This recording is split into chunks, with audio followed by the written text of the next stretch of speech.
여러분 안녕하십니까. 정격시사 정창준입니다. 고위공직자범죄수사처가 윤석열 대통령 체포영장 집행을 경찰에 일임하려다 경찰의 거부로 철회했습니다.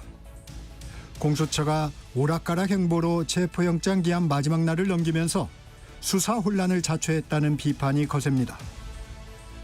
경찰 국가수사본부는 윤 대통령 체포영장 집행에 다시 나설 경우 경호처가 집행을 방해하면 체포하는 방안을 검토하고 있습니다. 체포영장 집행을 둘러싼 논란 속에서 최상목 대통령 권한대행의 고심도 깊어지고 있습니다. 용해인 기본소득당 대표, 신지호 전 국민의힘 전략기획부총장 차례로 만나 얘기 나눠보겠습니다. 놓치면 안 될 국제 뉴스를 정리해드리는 글로벌 톡톡도 준비되어 있습니다. 1월 7일 화요일 정적시사 출발합니다.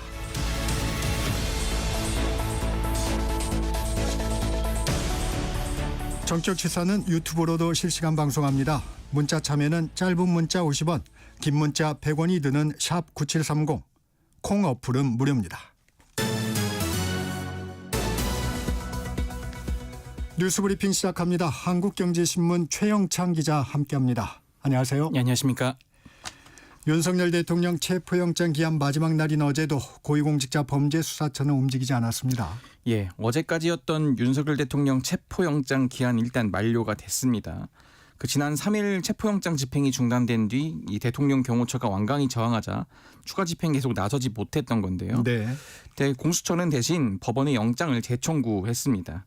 근데 그런 와중에 어제 오전 공수처가 영장 집행 권한을 일임한다는 공문을 이제 경찰에 보냈다고 발표했는데요. 네. 이재승 공수처 차장은 경찰이 영장 집행에 전문성이 있는 데다 현장 체포 등에 대한 지휘 체계를 통일할 필요가 있는 점 등을 고려했다고 설명했습니다. 근데 그러면서 수사권을 경찰에 넘기는 건 아니고 윤 대통령이 체포된다면 공수처 검사실에서 조사할 계획이라고 했다가 이 같은 일방적인 통보에 경찰이 반발하자 바로 7시간 만에도 입장을 번복했습니다. 네. 윤석열 대통령 측에선 공수처의 번복에 대해 어떤 입장을 내놨습니까? 예, 윤석열 대통령 측 변호인단은 공수처가 경찰을 공사 하청업체에 대하듯 한다면서 반발했습니다. 윤곽근 변호사는 공식 입장을 통해 공수처 검사는 경찰에 대한 수사지휘권이 없는데도 하부기관처럼 다루고 있다며 수사권 독립을 염원하는 경찰도 공수처의 입맛대로 활동하는 것에 대해 자성해야 한다고 밝혔습니다. 그러면서 경찰이 위법한 영장 집행에 나서면 경찰 공무원들에게 직권을 남용하는 것이라고 경고했습니다. 네. 한편 윤 대통령 측은 지난 3일 무산된 체포영장 집행 과정에 개입한 수사 관계자들을 상대로 법적 대응에도 나섰는데요.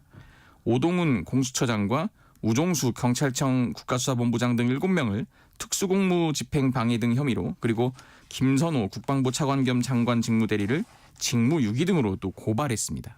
네. 앞으로 대통령 체포영장 집행은 어떻게 되는 건가요? 일단 지금 공수처가 오락가락 행보를 보여서 이 영장 집행 주도권은 경찰이 갖게 됐다, 이런 평가가 나오고 있는데요. 경찰은 윤 대통령 체포영장 집행에 적극적으로 나서겠다면서 향후 집행 과정에서 대통령 경호처가 다시 막아서면 체포하는 방안도 검토하겠다고 밝혔습니다. 경찰 특수단은 어제 브리핑을 열고 2차 체포영장 집행 때 경찰 특공대나 형사기동대 등을 투입할 가능성까지 검토하고 있다고 전했는데요. 경찰은 경호처를 대상으로 한 수사도 병행하고 있습니다. 지난 1차 체포영장 집행 당시 경호처 대응에 특수 공무집행 방해죄 적용이 충분하다, 이런 판단을 한 것으로 알려졌습니다. 네. 윤석열 대통령 탄핵 사유에서 국회 측 대리인단이 형법상 내란죄를 빼겠다고 한 걸 두고 논란이 계속되고 있습니다. 이에 대해 헌법재판소 입장이 어제 나왔네요. 그렇습니다. 지금 지난달 14일 국회에서 가결된 탄핵소추안에는 이 형법상 내란죄, 직권남용죄, 대통령의 헌법 준수 의무 등이 담겼어요. 근데 최근 국회 탄핵소추위원단이 이 탄핵 사유 중 형법상 범죄 행위 부분을 제외하겠다고 해서 좀 논란이 일었는데요. 헌법재판소는 탄핵 결정에 적용될 탄핵 사유 범위는 이 재판부가 판단할 문제라고 일축했습니다. 네. 탄핵소추 사유 변경 시 국회 재의결이 필요한지는 해당 부분에 대한 명문 규정은 없다면서 재판부가 판단할 사항이라고 헌재 측은 밝혔습니다. 지금 헌재 권유로 국회 측이 윤 대통령 탄핵소추 사유에서 내란죄를 철회했다는 주장이 정치권에서 나오는데요. 그런 사실이 없다고 일축했습니다. 어제 열린 재판관 회의에서는 윤 대통령 측 기일 연장 요청을 받아들이지 않고 지체 없이 탄핵 심판을 진행하겠다는 방침을 세웠는데요. 헌재는 윤 대통령 탄핵 심판 첫 변론 기일 준비에 본격적으로 나섰다고 전했습니다. 정치권에서는 계속 논란이죠? 그렇습니다. 지금 이와 관련해서 어제 권성동 국민의힘 원내대표와 중진 의원들이 헌법재판소를 항의 방문했습니다.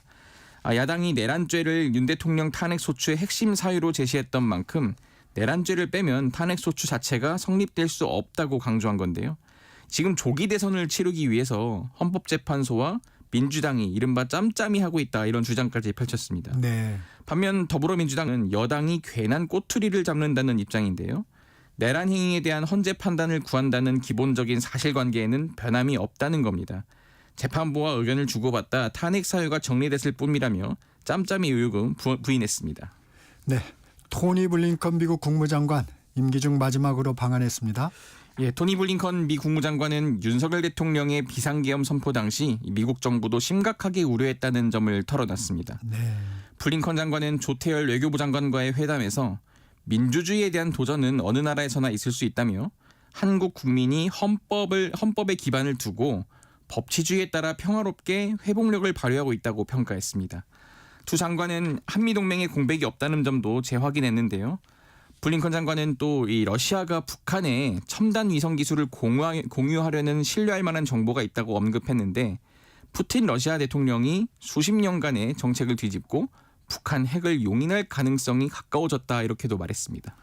네. 북한이 또 탄도미사일을 쐈습니다. 신형 극초음속 중장거리 탄도미사일이라고 하는데요. 예, 그렇습니다. 지금 북한이 어제 침묵을 깨고 2달 만에 탄도미사일을 쐈는데 네. 지금 신형 극초음속 중장거리 탄도미사일 즉 IRBM 시험 발사에 성공했다고 오늘 조선중앙통신이 보도했습니다. 네. 지금 조선중앙통신은 또 이 김정은 국무위원장이 화상 감시 체계로 시험 발사를 참관했고 또 달 주에도 함께 장면을 지켜봤다고 전했는데요. 이 미사일이 음속이 12배에 달하는 속도고 이 비행 궤도를 따라서 비행해 1,500km 계선의 공해상 목표 가상 수역에 정확히 탄착됐다 이렇게 설명을 했습니다. 지금 이 미사일 관련해서 김정은 위원장 입장이 나왔는데 미사일 개발 목적에 대해서 누구도 대응할 수 없는 무기 체계를 전략적 억제의 핵심 축에 세워서 나라의 핵전쟁 억제력을 계속 고도화하자는 데 있다면서 이러한 무기 체계를 보유한 나라는 세계적으로 몇 안 될 것이다 이렇게 자평을 했습니다.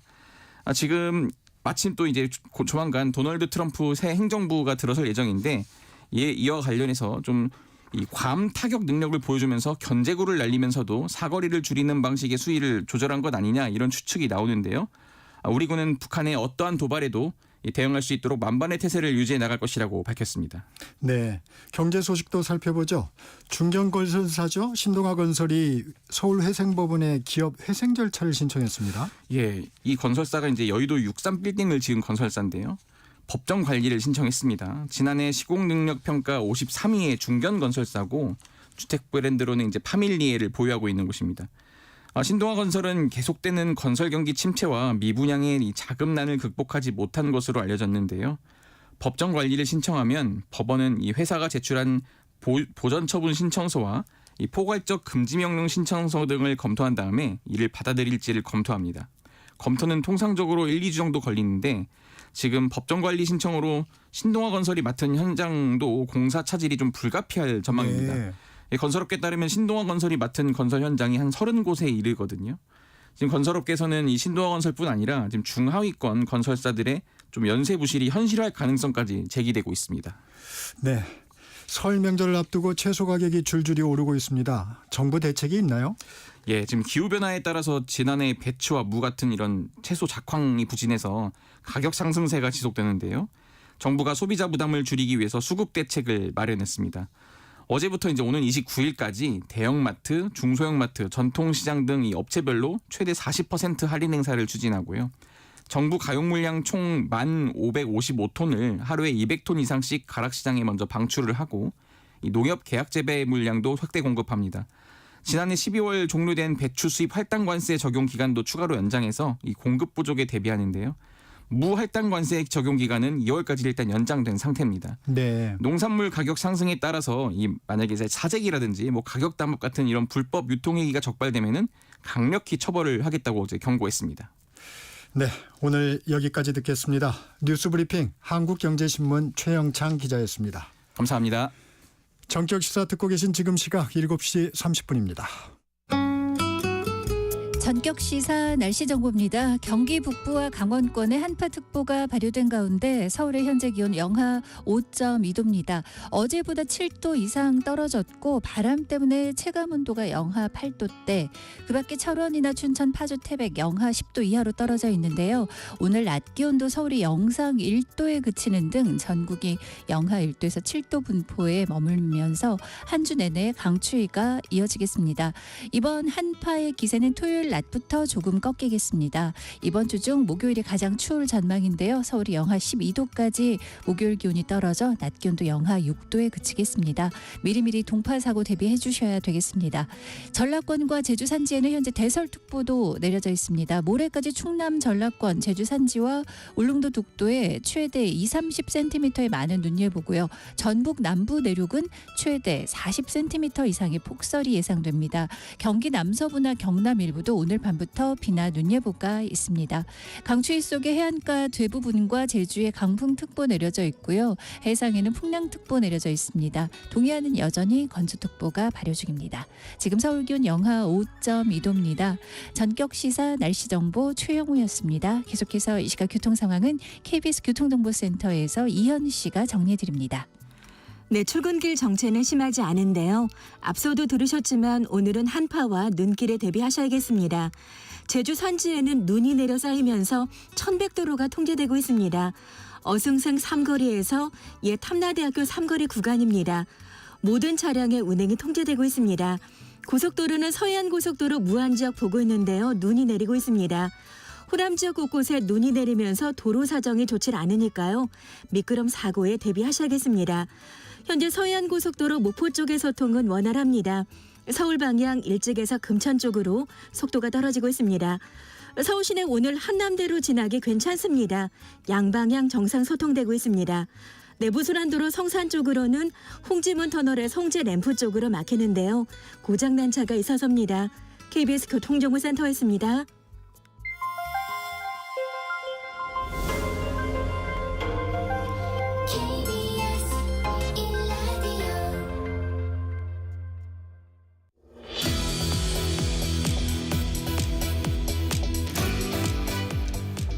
더불어민주당을 비롯한 야권이 이제는 최상목 대통령 권한대행 탄핵을 결단해야 할 때다, 이렇게 주장하신 분이 있습니다. 용해인 기본소득당 대표 자리했습니다. 안녕하세요. 네, 안녕하세요. 기본소득당 용해인입니다.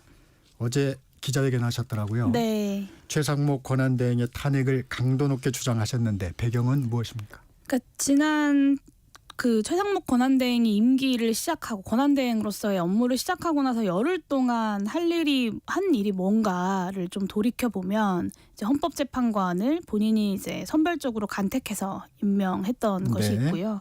그리고 내란 특검법과 김건희 특검법을 거부권을 행사했습니다. 그리고 국회의 내란에 대한 상설 특검에 대해서도 후보자 추천을 해야 하는데 한덕수 총리에 이어서 최상목 권한대행도 추천을 하지 않았습니다. 그리고 심지어는 지난 어제까지였던 윤석열 피의자에 대한 체포영장 집행 역시도 네. 비협조적으로 나오고 있지 않습니까? 그러니까 더 이상 거리두기를 하고 있죠. 네. 오히려 적극적으로 이제 경찰과 군에 경호처를 지원할 것을 검토를 네네. 지시했다는 보도도 네. 있지 않았습니까? 네. 그러니까 지금 대한민국의 불안정성이 얼마나 위험한지를 가장 잘 알고 있을 경제부 총리가 권한대행으로서 오히려 내란 상황의 어떤 지속을 내란 상황의 지속에 기여하고 있다는 것이 가장 큰 문제 의식이고요. 결국에는 이 정치에 관여하지 않는다라는 말로 최상목 권한대행이 가장 적극적으로 정치 행위에 나서서 윤석열이라고 하는 내란죄 피의자를 비호하고 있다라는 문제 의식입니다. 그래서 이 국정을 바로잡기 위해서는 최상목 권한대행에 대한 탄핵이 불가피하다라는 것입니다. 권한대행의 권한대행까지 탄핵을 하면 후폭풍은 없을까요?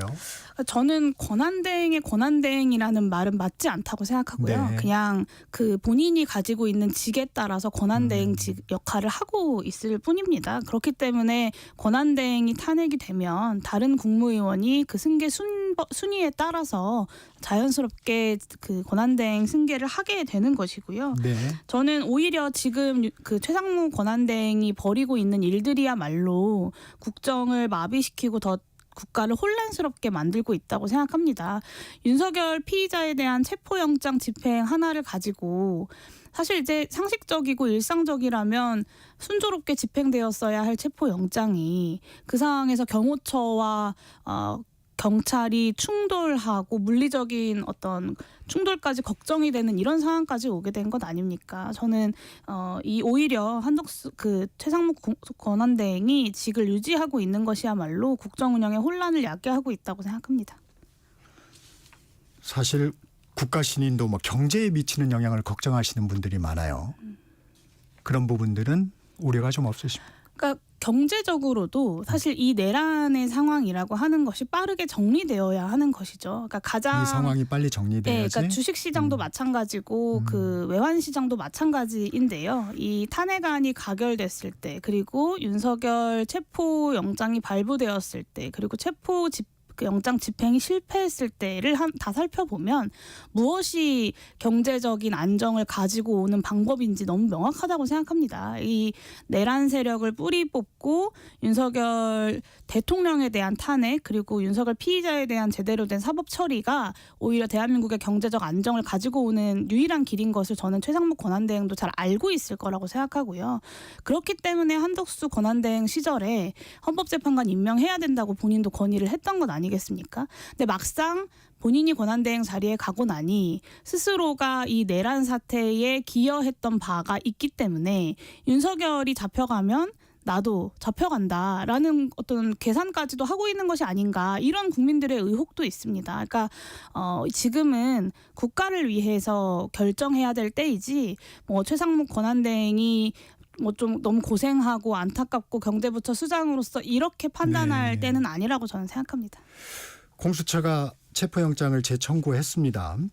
그리고 경찰은 다시 체포영장을 집행할 때면 경호처 직원이 막아서면 체포도 검토하겠다, 이렇게 밝혔는데 물리적 충돌이 좀 우려되는 상황입니다. 최 대행이 이와 관련해 조처를 좀 내릴 거라고 보세요? 어떻게 보세요? 그러니까 경호처가 지난 영장 집행 시도 당시에 이제 실탄까지 준비했다는 이야기가 보도가 되지 않았습니까? 그러니까 사실은 이 물리적 충돌이 그냥 단순히 뭐 사람들이 스크럼을 짜고 그것을 경찰 병력이 뜯어내고 이런 수준이 아니라 발포라고 하는 유혈 사태까지 이제 걱정을 해야 되는 상황에 달해 있습니다. 그래서 최상무 권한대행이 이 국면에서 해야 하는 조치는 경호처에게 업무 지시를 내려서 체포영장 집행에 협조하라라는 지시를 해야 되는 것인데요. 지금으로서는 사실 크게 기대하고 있지는 않습니다. 최상무 권한대행에게. 그렇기 때문에 탄핵에 대해서도 국회가 빠르게 결단해야 된다라는 말씀을 드린 거고요. 근데 이 권한대행의 의지와는 별개로 사실 권한대행의 의지가 있었다면 윤석열 피의자는 이미 감옥에 가 있을 겁니다. 근데 이 의지와 별개로 경찰은 이 체포영장 집행을 위해서 저는 수단과 방법을 가리지 않아야 된다라고 생각하고요. 이 윤석열이라고 하는 피의자 한 명을 위해서 경호처 직원들도 동원되고 심지어는 일반 사병들, 의무복무병들까지 동원됐다는 것 아닙니까? 그래서 이 확실하고 또 안전하게 이 윤석열 피의자에 대한 신변을 확보하는 것이 저는 가장 중요하다, 이렇게 보고 있습니다. 네. 앞서 대표께서 잠깐 말씀하셨지만 공수처가 그 체포영장 집행 당시에 최상무 권한대행이 경찰에 관저경비 협조를 요청했는데 경찰이 사실상 이 지시를 거부했습니다. 국민의힘은 명백한 하극상이다, 이렇게 주장을 했는데 이건 어떻게 보셨어요? 하극상이 아니라 명백히 위법 부당한 업무 지시다라고 볼 수밖에 없을 것 같고요. 사실 이제 그 사법부가 내어준 체포영장의 집행을 권한대행이 자신의 권한을 활용해서 적극적으로 협조하는 것이 아니라 권한을 활용해서 적극적으로 합법적인 체포영장의 집행을 막으라라고 지시를 했던 것 아닙니까? 이거는 적극적인 방해 행위로 볼 수밖에 없고, 이거는 우리 사회의 기본적인 근간인 삼권분립의 원칙 자체를 무너뜨리는 일이기도 하다는 문제의식을 갖고 있습니다. 이거는 뭐 최상목 권한대행은 물론이고 한덕수 권한대행, 그리고 심지어는 윤석열 대통령이 권한을 가지고 있었다고 하더라도 저는 문제가 있는 중대범죄 행위라고 봅니다. 이 같은 맥락인가요? 용해인 의원께서는 국가공무원법 일부 개정 법률안 대표 발의하셨죠? 네. 그 내용도 좀 설명해 주시면. 그러니까 위법한 명령을 따르지 않을 수 있는 법적인 근거를 명시하는 이제 내용을 담고 있는 법안입니다. 네. 사실 이 내용은 이미 판례를 통해서 여러 차례 확인되어 있는 바입니다. 예를 들면 전두환 노태우의 12.12 군사반란 당시에 거기에 이제 주요 임무 종사자들 종사 혐의로 이제 재판을 받았던 군 관부들이 나는 몰랐다, 시키는 대로 할 수밖에 없었다라고 주장했지만 이 직무상의 지시 명령이라고 할 수 없다, 위법한 명령은. 그렇기 때문에 따라야 할 의무가 없고 따라야 할 의무가 없는 것을 적극적으로 수행한 것이다라고 해서 다 유죄 판결을 받았습니다. 이것을 법 조문으로 판례로 남아있던 것들을 이제 법 조문으로 좀 명시하는 내용을 담고 있습니다. 사실 위법한 명령이라고 하는 것이 그냥 위법한 명령이 집행돼서 위법한 행위가 발생한다 수준이 아니라 국민들의 삶을 흔들고 민주주의를 뿌리째 흔들 수 있다는 것을 지난 12.3 내란 사태로 보았기 때문에 좀 명확하게 법 규정을 정비해서 위법한 지시가 내려왔을 경우에 공무원들이 그 지시를 거부할 수 있는 법적인 근거를 마련하는 내용을 좀 담고 있습니다. 그 군인복무기본법도 같은 맥락인가요? 군인복무기본법도 그렇습니다. 네. 그러면 현재도 위법 부당한 지시는 거부할 수 있는 부분 아니에요? 이걸 법제화까지 할 이유가 있나요? 그러니까 현재도 거부할 수 있는데 네. 사실 이제 현장에서 이 위법부당한 업무 지시가 이루어졌을 경우에 그것을 거부하는 것이 현장 공무원 입장에서 쉽지 않지 않습니까? 그럴 때 법 조문을 들어서 이것이 위법부당한 지시이고 나에게 따를 의무가 없다라는 것을 좀 명확하게 할 수 있는 근거 조항을 만들어주는 것이죠. 네. 앞서 그 최상목 권한대행 얘기 계속해 보겠습니다. 민주당에서도 경호처를 지휘하지 않는 최상목 권한대행에 대해서 강하게 반발하고 있습니다. 이재명 대표도 제2의 내란 행위라며 책임을 물어야 한다는 입장을 밝히기도 했는데 민주당 분위기는 어떻게 보십니까? 최상목 탄핵에 대해서 이제 논의를 하고 좀 검토를 하기 시작한 것으로 저는 이해하고 있습니다. 사실 지난 체포영장 집행이 실패하고 난 다음 날인 토요일에 네. 야 6당, 그러니까 더불어민주당부터 조국혁신당, 개혁신당, 진보당, 기본소득당, 사회민주당이 모여서 함께 기자회견을 했었는데요. 네. 제가 그 기자회견 이후에 있었던 백브리핑 자리에서 야당이 적극적으로 탄핵을 검토해야 된다라는 제안을 했었습니다. 그리고 실제로 최상목 권한대행의 어떤 적극적인 그 경호처 협조 지시라거나 이런 것들을 보면서 더 이상 묵과할 수 없다. 이것 자체가 국정 운영에 굉장히 심각한 불안정성이다라는 네. 이제 판단을 민주당도 하게 된 것이라고 생각하고요. 저는 헌법과 어떤 국민을 우습게 보는 내란 세력이 다시는 대한민국 정치에 발붙이지 못하도록 하는 것이 그 대한민국을 바로 세우는 첫 번째 길이라고 생각합니다. 근데 사실 12월 3일 내란 이후에 지금까지 진행된 것이라고는 윤석열 피의자에 대한 체포영장 집행조차 하지 못하고 있는 상황이지 않습니까? 그래서 이렇게 혼란스러울 때일수록 원칙을 바로 세우는 것이 그 대한민국의 어떤 혼란들을 바로잡는 길이라고 생각하고 최상목 탄핵이라고 하는 것도 뭐 여당에서는 대한민국이 혼란스럽다라고 공세를 하지만 사실은 이것이 대한민국을 바로잡는 길이다라는 것을 좀 분명히 할 필요가 있다고 생각합니다. 아직은 민주당 중진들의 의견을 보면 아직은 좀 성급하다는 생각인 것 같아요.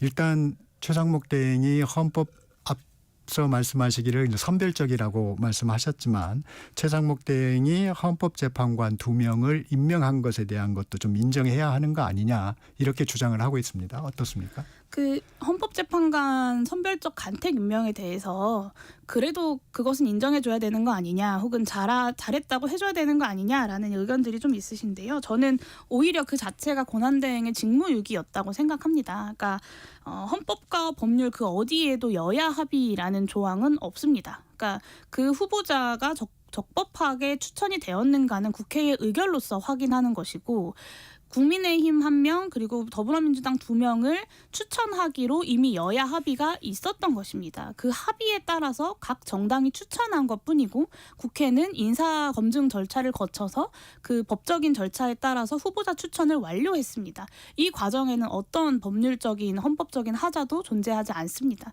근데 이것을 이유로 이제 권한대행이 본인이 자의적으로 선택해서 간택 임명을 했다. 저는 이거 자체가 직무유기라고 보고, 국회의 헌법재판관 그 선출권을 적극적으로 침해한 것이라고 봅니다. 국회의장께서 이에 대해서 권한쟁의 심판을 청구를 하셨는데요. 네. 저는 빠른 시일 내에 그 권한쟁의 심판 청구가 인용이 될 것이라고 예측하고 있습니다. 하나하나 바로잡아 나가는 것이 저는 가장 중요하다고 생각합니다. 네, 이번에는 공수처 얘기 좀 해보겠습니다. 지난 3일 영장 집행 과정 지켜보셨을 텐데 어떠셨습니까? 그날 아침 7시쯤에 이제 시작을 할 것 같다는 것은 저는 좀 예측은 하고 있었습니다. 네. 근데 다만 현장에서 그렇게 우왕좌왕하다가 1시 반이라고 하는 굉장히 이른 시간 내에 영장 집행을 포기하고 나올 것이라고는 사실 좀 상상조차 하지 못했고, 물론 이제 체포영장 집행이 빠르게 진행될 것이라고 생각하지는 않았지만 네. 경호처가 저항할 것이라고 봤기 때문에, 근데 그 안에서 뭐 그 공무집행을 방해하는 현행범들에 대한 체포도 진행되지 못하고, 또 뭐 저녁 시간까지 진행되는 것이 아니라 1시 반에 좀 빠르게 중단이 됐던 것은 좀 예상 밖이었다. 그래서 저 역시 최근에 이 공수처의 우왕좌왕하는 행보를 보면서 좀 네네. 많은 답답함을 느끼고 있고요. 사실 조직의 명운을 나름대로는 걸고 이 수사에 뛰어들었던 것일 텐데, 처음에 이제 검찰과 경찰이 수사를 하고 있었는데 공수처가 좀 뒤늦게 뛰어들지 않았습니까? 네. 나름대로는 조직의 명운을 걸고 의지를 가지고 한번 해보겠다라고 해서 시작한 것일 텐데, 용두사미가 되지는 않을까에 대한 국민적인 우려가 굉장히 큰 것 같습니다.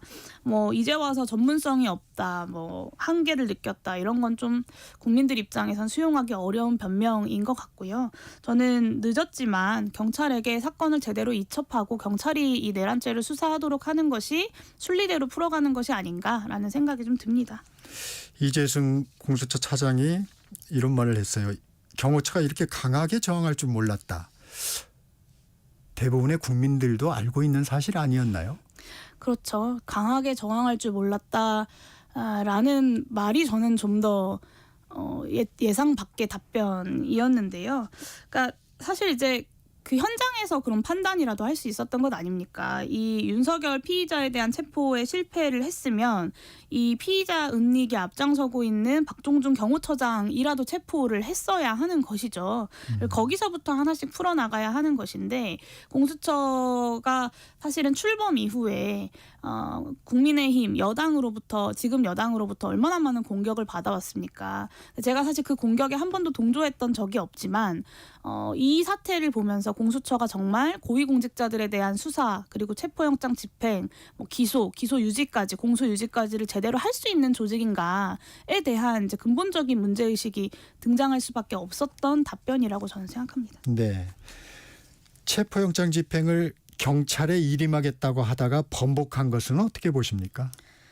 네, 우왕좌왕의 한 형태라고 생각하고요. 네. 이 경호처의 인력 규모나 무장 상태 뭐 이런 것들을 판단했을 때 충분히 예측하고 경찰과 협의해서 현장에 갔어야 한다고 저는 생각합니다. 뭐 언론 보도를 보면 실제로 경호처장 등에 대한 현행범 체포까지 염두에 두고 들어갔다고 경찰은 밝히지 않았습니까? 근데 그 사전에 협의했던 내용들조차 공수처가 현장에서 판단하지 못했던 것, 결정하지 못했던 것이 저는 가장 큰 문제이지 않은가라는 생각을 하고요. 경찰에게 영장 집행만 떠넘기는 것은 저는 더 무책임한 행태라고 보고, 수사 자체를 경찰에게 이첩해서 경찰이 책임지고 피의자에 대한 신병 확보부터 수사까지, 그리고 검찰에 송치하는 것까지 진행하게 하는 것이 맞다라고 봅니다. 윤 대통령 측은 계속 법리적 문제를 좀 제기를 하고 있습니다. 어제 국회 행안위 국민의힘 의원들이 경찰을 방문했을 때 경찰은 이렇게 얘기를 했다고 해요. 전언인데 수사권이 이첩되면 적극 수사하고 영장 발부를 검토하겠다 이렇게 밝혔다는데 지금 자꾸 논란이 있는데 수사권을 경찰에 넘기고 경찰이 수사해서 영장을 신청하고 이렇게 되면 윤 대통령 측도 거부할 명분이 좀 없는 거 아닌가요? 근데 사실 이제 검찰과 공수처의 수사에 대해서도 초기에 여러 이제 의견들과 혼선들이 있었지만 법원의 이제 판단들을 통해서 다 정돈이 된 겁니다. 영장이 발부되면 네, 영장이 발부됨으로써 공수처와 검찰도 수사 가능하다는 것을 사법부 권한이 있는 사법부가 그것을 판단한 것이고요. 윤석열 피의자와 변호인단은 그 사법부의 판단을 존중하고 따라야 하는 것입니다. 그런데 여전히 이제 거기 그 수사 권한에 대해서 절차적으로도 법적으로도 네. 맞지 않는 이렇게 뭐라고 할까요? 시간 끌기 전략을 저는 채택하고 있다. 그냥 이렇게 방해하기 전략을 채택하고 있다라고 보여지고요.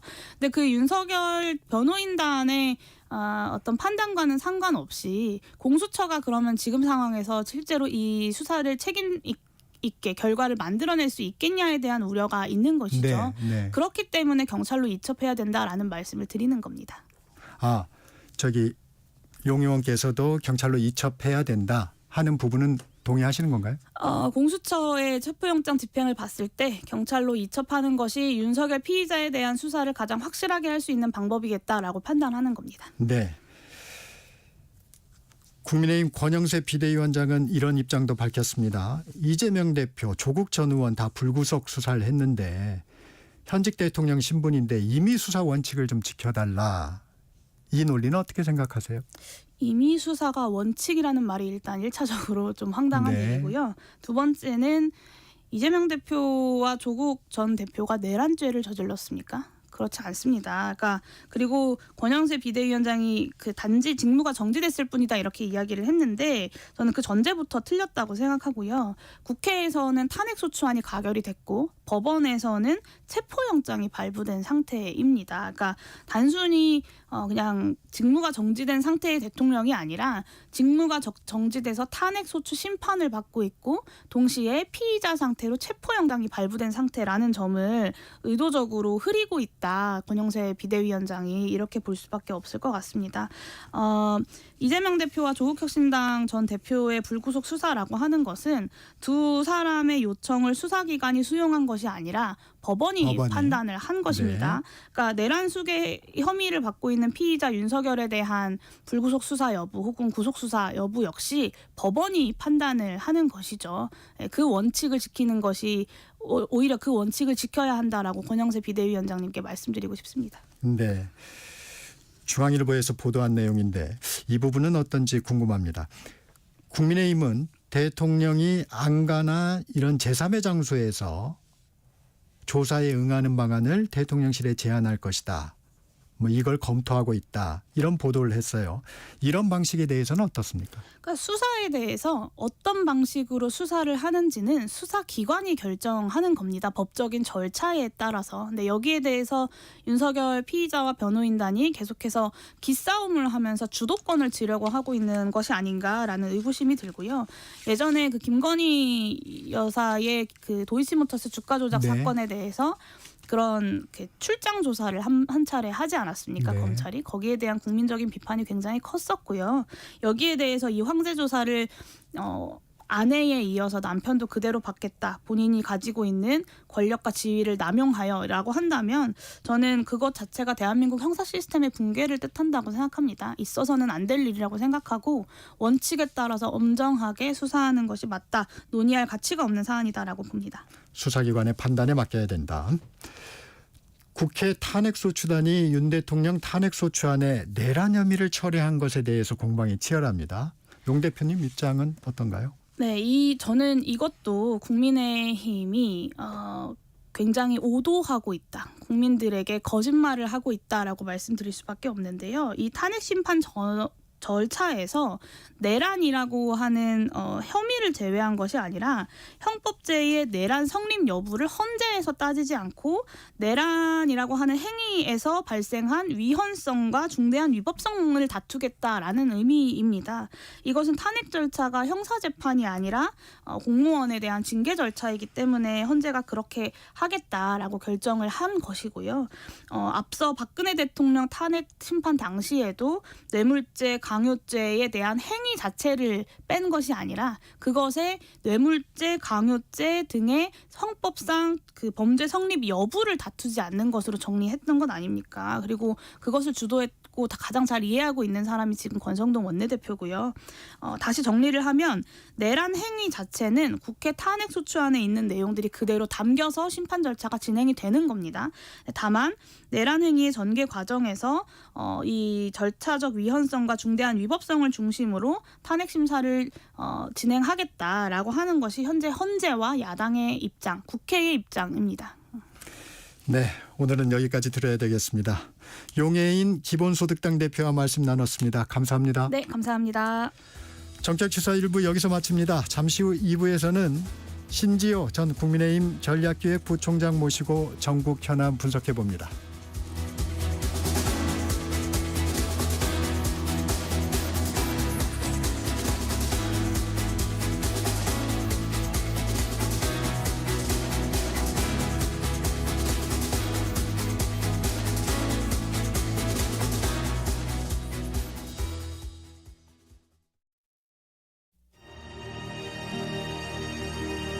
광복 80년 KBS 라디오 캠페인 밸류업 대한민국.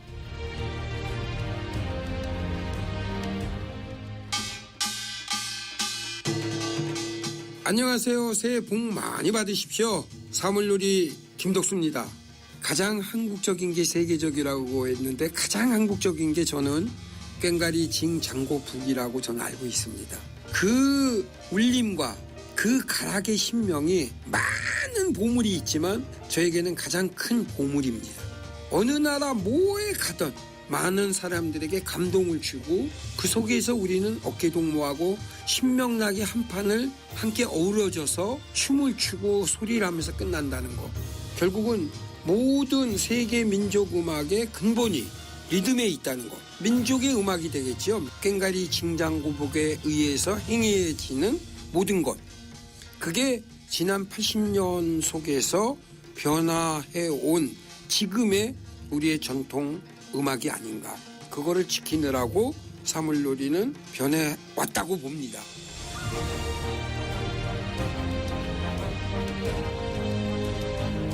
가장 중요한 거는 그 신명. 그래서 우리의 잊었던 문화가 아니고 이제는 우리가 잊으면 안 되는 우리의 것을 꼭 지키면서 가장 한국적인 게 세계적이라는 거 잊지 말아 주시기 바랍니다.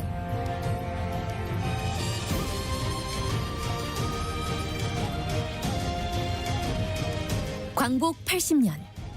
우리가 가야 할 길을 묻습니다. KBS 라디오 캠페인 밸류업 대한민국이었습니다.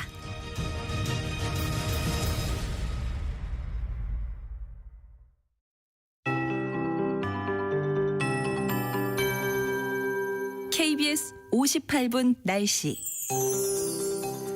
현재 경기 북부와 강원권에 한파특보가 발효된 가운데 서울의 기온이 영하 5.5도까지 내려앉았습니다.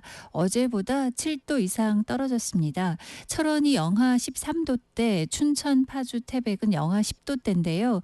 오늘 낮에도 서울이 영상 1도에 그치는 등 전국이 영하 1도에서 7도 분포를 보이면서 낮 동안에도 추위가 계속되겠고요. 한 주 내내 강한 추위가 이어지면서 오늘보다 내일, 내일보다 모레 더 추워집니다. 전국적으로 이번 추위는 토요일 낮부터 조금 꺾일 전망이고요. 이번 주 중 목요일이 가장 추워서 서울이 영하 12도로 출발해 목요일 낮 최고 기온도 영하 6도에 그치겠습니다. 미리미리 동파 사고를 대비해 주셔야 되겠습니다. 현재 대설특보도 내려져 있는 곳이 있습니다. 전라권과 제주 산지인데요. 많은 눈이 내리는 지역입니다. 모레까지 충남과 전라권, 제주 산지, 울릉도, 독도 최대 20에서 30cm 이상의 많은 눈이 오겠고 가장 많은 눈이 예보된 곳은 전북 남부 내륙으로 최대 40cm 이상의 폭설이 오겠습니다. 오늘 밤부터 경기 남서부나 경남 일부에도 비나 눈이 예보됐습니다. 해안가 대부분과 제주에 강풍특보 발효 중이고요. 대부분 해상에 풍랑특보, 동해안은 건조특보 내려져 있습니다. 지금 서울 기온 영하 5.5도입니다. 최영우였습니다.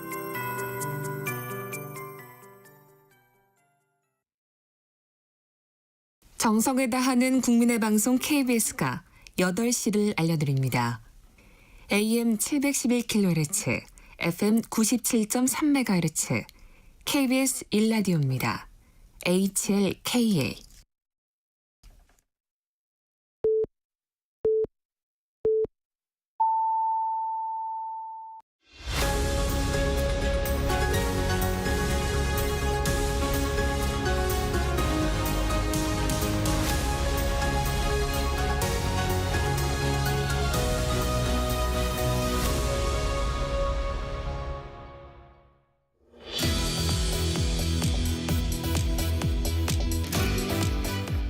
전격 인터뷰, 이번엔 신지호 전 국민의힘 전략기획부총장과 말씀 나눠보겠습니다. 부총장님 어서 오세요. 네, 안녕하세요.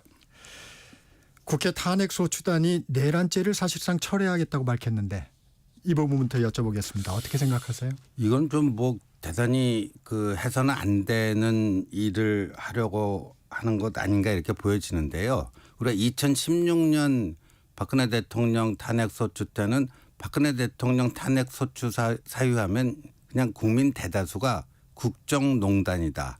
네. 최순실 씨 등등에 의한 국정농단이었다. 이번에 윤 대통령 탄핵 사유하면은 내란 수괴다. 얼마나 이재명 대표를 비롯해서 민주당 야권 인사들이 입만 열면 내란 수괴 네. 하지 않았습니까? 그걸 빼버리면 뭘 하겠다는 건지. 그리고 너무 속이 들여다 보여요. 네. 이재명 대표 그 재판은 최대한 늦추고 작년 11월 15일에 1심 나왔으니까 633 원칙에 따르면 2월 15일에 나와야 되는데 지금 일단 지연 작전이 어느 정도 성공했잖아요. 네. 보니까 뭐 송달도 안 받으려고 이사불명이라는 게 이사를 가갖고 새로운 주소를 잘 모르게 써갖고 전달 못했다. 새로운 주소 찾아가고 가니까 폐문 부재다. 문은 닫혀 있고 집안에 아무도 없는 것처럼 보인다. 이런 식으로 하고 질질 끌었잖아요. 그 시정 잡배나 하는 그런 것을 해갖고 본인 재판은 늦추고. 근데 어제 헌재가요. 헌재 권유설에 대해서 사실 무근이다. 이런 네, 식으로 그렇습니다. 공식적으로 부인을 했는데 그런데 이거 누가 의혹 제기 차원이 아니고요. 팩트가 있어요. 1월 3일 두 번째 네. 변론 준비 기일에서 국회 측 대리인 이거는 네. 정청래 법사위원장이 선임을 한 변호사입니다. 네.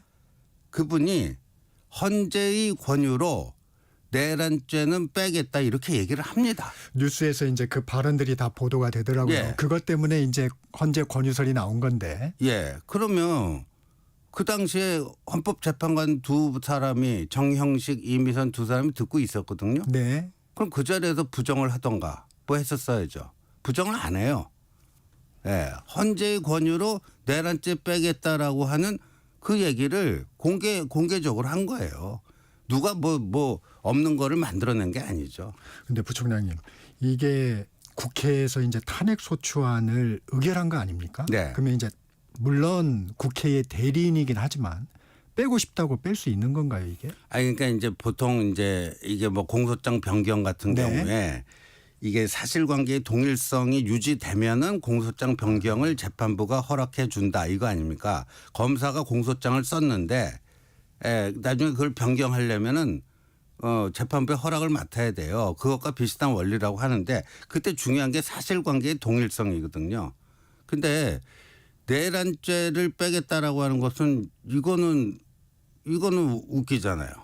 그러면 헌재의 권유로 더 나아가서 헌재의 권유로 내란죄를 빼겠다라고 하는 사실상 민주당 쪽 그 의사를 대변하는 그 변호사는 어떤 판단이겠어요? 이거를 빼도 탄핵은 인용된다라고 하는 확신이 없으면 빼겠습니까? 자신이 있다는 얘기겠죠. 그렇죠. 네.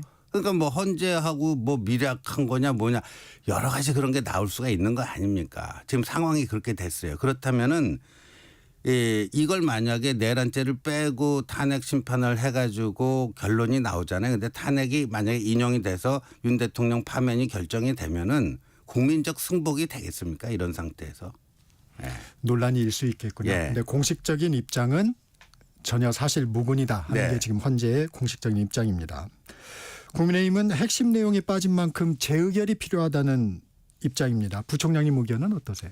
글쎄요, 뭐 그 법적으로 재의결이 필요한지 아닌지 그것도 헌재에서 정하겠다는 거 아니에요. 네. 그러니까 헌재 이 판단을. 아까도 말씀드린 것처럼 사실관계의 동일성이 유지되는지 아닌지 이건데, 그 이제 민주당 측 인사들은 행위 자체는 사실관계는 그대로 남아 있고 다만 형법상의 내란죄를 따지지 않고 헌법 위반 여부만 따지겠다는 건데 비상계엄의 헌법 위반 여부만 집중해서 따지겠다. 그거 말장난이에요. 우리 헌법 77조가 비상 계엄에 대해서 그 얘기하고 있는데 헌법 77조 보면 뭐 내란이라는 표현 자체가 안 나옵니다. 그래서 헌법 77조 위반 그거를 아마 따질 텐데 그거는 비상계엄 발동의 실체적 절차적 그 요건이 제대로 그 지켜졌는가 그거지 내란인지 아닌지를 따지는 게 아니거든요. 근데 재밌는 거는 이게 그 탄핵 그 소추안 보면은 헌법 위반뿐만 아니라 형법상 내란죄 또 네. 계엄법 위반도 있어요. 네. 근데 계엄법 위반 여부는 그대로 또 남겨놓은 것 같아요. 그건 좀 확인이 필요한 것 그러니까 같습니다. 우리가 탄핵 사유가요. 네. 헌법에 보면 탄핵 사유가 직무집행 과정에서 헌법이나 법률을 위반했을 때 아니에요. 헌법만 위반하는 게 아니라 법률도 위반하는 게 이제 탄핵 사유가 되거든요. 네. 그래서 그 헌법 위반 사유, 법률 위반 사유를 해서 탄핵 소추안이 의결이 됐죠. 네, 그 됐죠. 그때 보니까 이제 계엄법 위반, 형법상 그 내란죄, 네. 그 부분 위반 이렇게 해놓고 요거는 드러낸다고 하니까 더군다나 공개적으로 헌재의 권유에 의해서 드러낸다 이렇게 얘기를 했잖아요.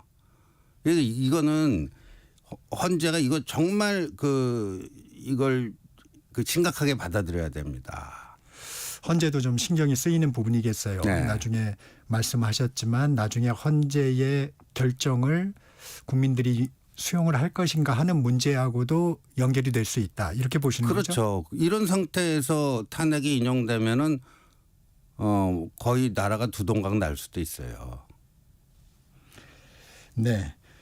앞서 잠깐 언급해 주셨지만 야당에서는 아니 박근혜 전 대통령 탄핵 때도 쟁점을 단순화한 사례가 있는데 그때 또 권성동 의원이 이제 발언을 인용하면서 똑같이 지금 왜 입장이 바뀌었냐 이런 주장을 하고 있습니다. 다시 한번 좀 비교를 다시 한번 해 주시면. 형식 논리적으로는 맞는 얘기인데 네. 그 당시 박근혜 대통령 탄핵 사유 중에서 그 드러낸 부분이 있잖아요. 네. 뇌물죄하고 강요죄. 네. 그것도 이제 그것과 헌법에서 다툴 수 있는 부분이었죠. 그것과 지금 윤석열 대통령 탄핵 사유에서 내란죄 차지하는 비중이 완전히 차원이 다르죠. 예. 그러니까 형식 논리적으로는 그 얘기가 성립이 돼요. 그러나 그 지금 드러낸 부분이 있잖아요. 네. 드러낸 부분이 탄핵 사유에서 차지하는 비중 따지면 비교 불가죠. 이거는. 예. 이건 윤석열 대통령 탄핵 사유의 핵심이자 본질이 내란 아닙니까? 비중 자체가 다르다. 네. 다음 주제로 좀 넘어가 보겠습니다. 공수처 수사도 좀 논란입니다.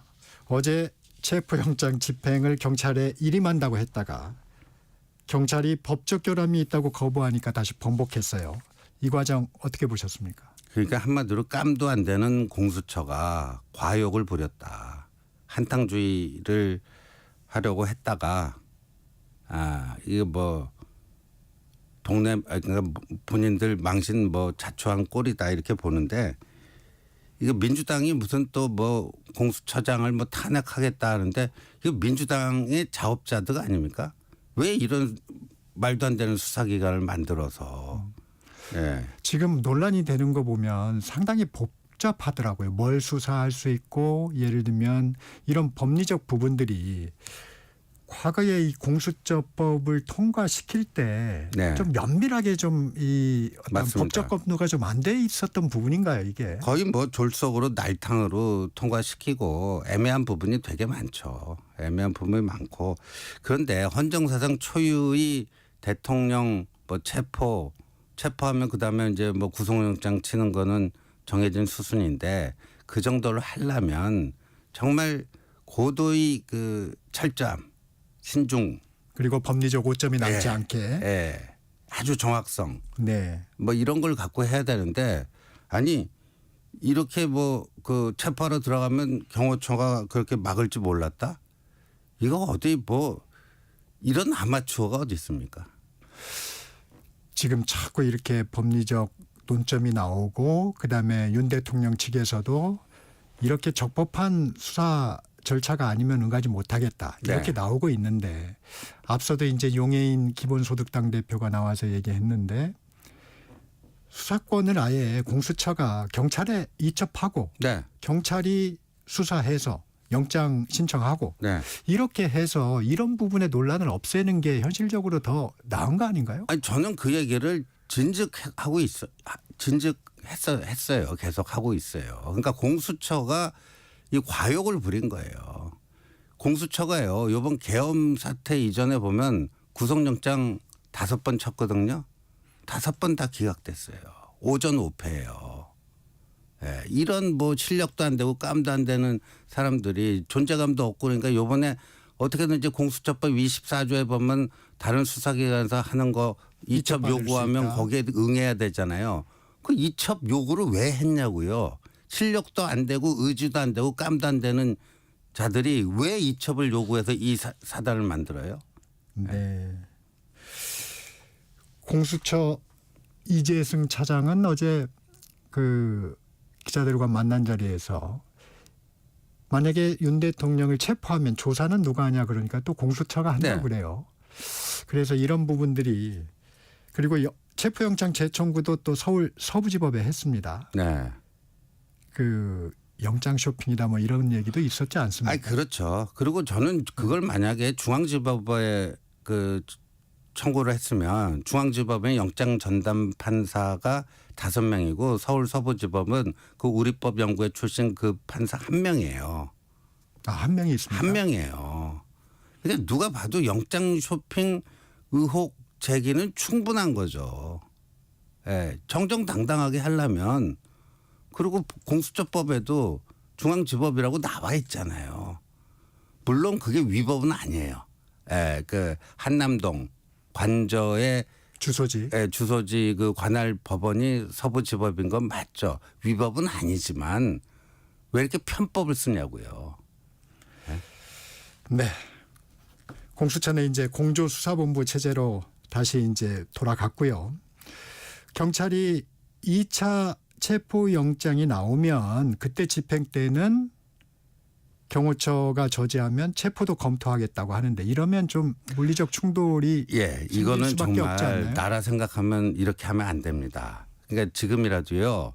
공수처는 손 떼야 됩니다.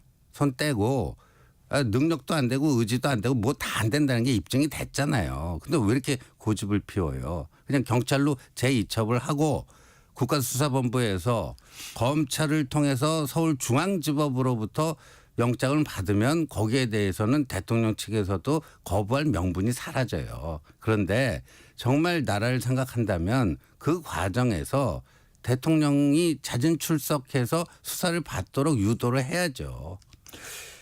이렇게 물리적 충돌이 우려되면 최상목 권한대행이 좀 지휘권을 행사해야 되는 거 아닌가요? 그 최선목 그 권한대행도 이제 딜레마에 빠지는 건데 이게 그런 식의 물리적 충돌이 일어나면 이 한국의 금융시장이 어떻게 되겠습니까? 환율, 뭐 주가, 그다음에 국채 금리, 뭐 이런 거 아주 망가질 겁니다. 만약에 이 체포 과정에서 물리적 충돌이 또 일어난다면. 네. 이 경호처에 응하지 않는 경호처의 태도는 어떻게 보십니까? 경호처는 저는 뭐 일견 이해는 가요. 그 경호처는 현직 대통령이고 그걸 어떻게든지 막아야 된다 하는 건데, 그러니까 이런 비극적인 상황을 좀 예방하기 위해서는요, 각자가 조금씩 좀 캄다운을 하고, 대통령 측도요, 저 수사에 당당하게 임하겠다고 그랬잖아요. 이게 지금 당당한 모습은 아니잖아요. 네? 그래서 그 대통령 측에서 거부할 수 있는 명분을 없애야 돼요. 그러니까 공수처는 빨리 포기하고요. 경찰이 책임을 지고 검찰을 통해서 저기를 하던가, 아니면 또 윤 대통령 측이 그런 의사도 지금 비치고 있지 않습니까? 경찰로 수사 주체가 네. 바뀌면 자진 출석할 수도 있다. 적법한 절차에 예. 따라서 오면 수사에 네. 응하지 않겠다는 예. 건 아니다. 예. 그 설령 체포에 성공한들 공수처는 그거를 해낼 능력이 안 돼요. 예. 이 얘기도 여쭤보겠습니다. 앞서도 그 전격 인터뷰에서 여쭤봤었는데, 그 국민의힘에서 제3의 안가라든가 이런 곳에서 대통령에 대한 조사를 하는 방안을 대통령실에 좀 그 제안을 네. 하겠다. 그리고 대신 그 전제 조건은 경찰이 조사에 네. 나서는 부분이다. 이런 부분의 얘기가 나오는데, 이런 방식은 어떻습니까?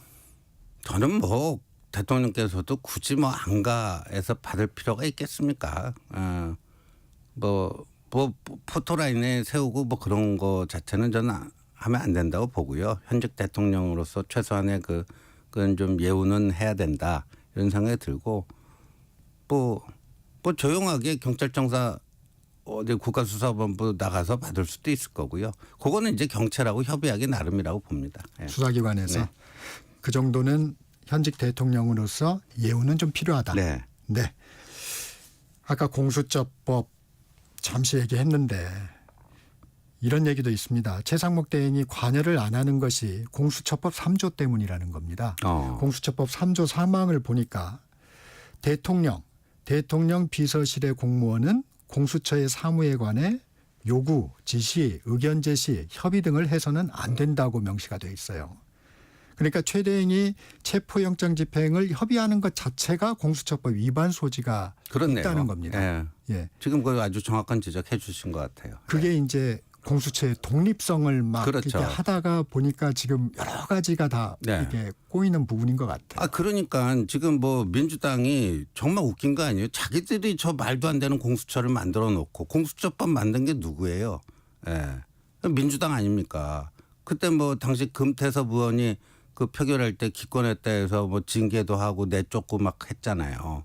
그래 놓고 저 법 지키려면 최상목 대행이 개입하면 안 되는데, 개입 안 했다고 해서 지금 뭐 고발한다고 그러잖아요. 그렇죠. 얼마나 웃겨요. 책임을 물어야 되겠다고 이재명 네. 대표도 얘기를 했습니다. 이것도 한번 여쭤볼게요. 문제의 근원은 이제 대통령의 버티기입니다. 네. 사실 자진 출석을 좀 도출해낼 방안. 아까 그 방법이죠. 예, 그 방법으로 하면 예우를 하면서 예. 그런데도 대통령 측에서 뭐 그 자진 출석을 거부하고 뭐 그러잖아요.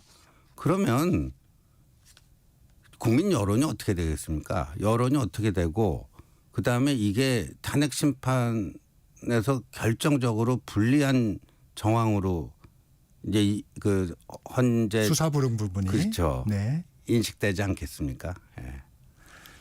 네.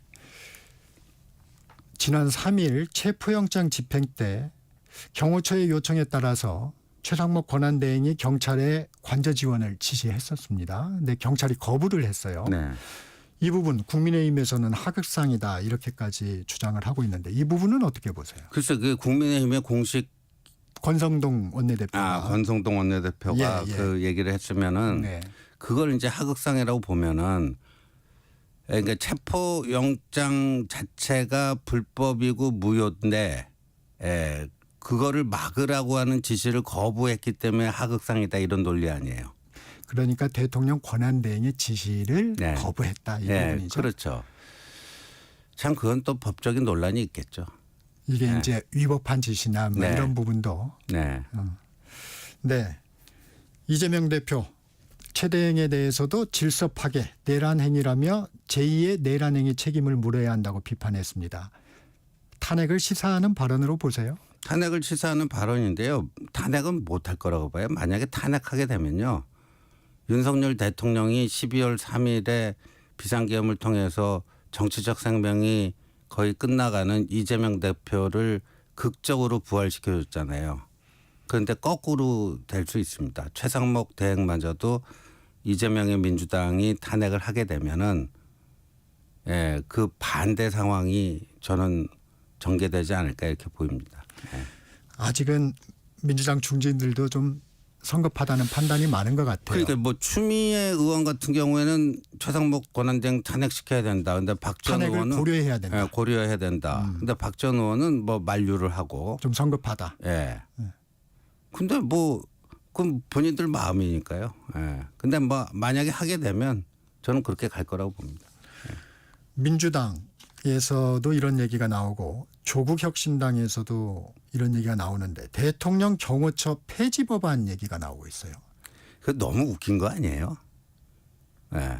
대통령 경호처를 그러니까 위인설법이라고 하는 말을 우리가 하잖아요. 어떤 특정인을 어떻게 다루기 위해서 법을 바꾸고 말고.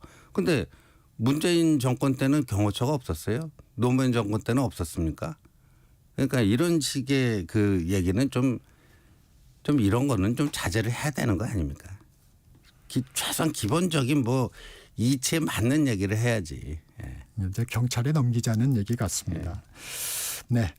국민의힘 의원 40여 명이 법원이 발부한 체포영장은 불법이라며 저지하겠다고 대통령 관저 앞에 모였어요. 인원이 좀 많습니다. 네. 12명이 간 게 아니고 40여 명이 갔는데 이런 움직임은 좀 어떻게 보세요?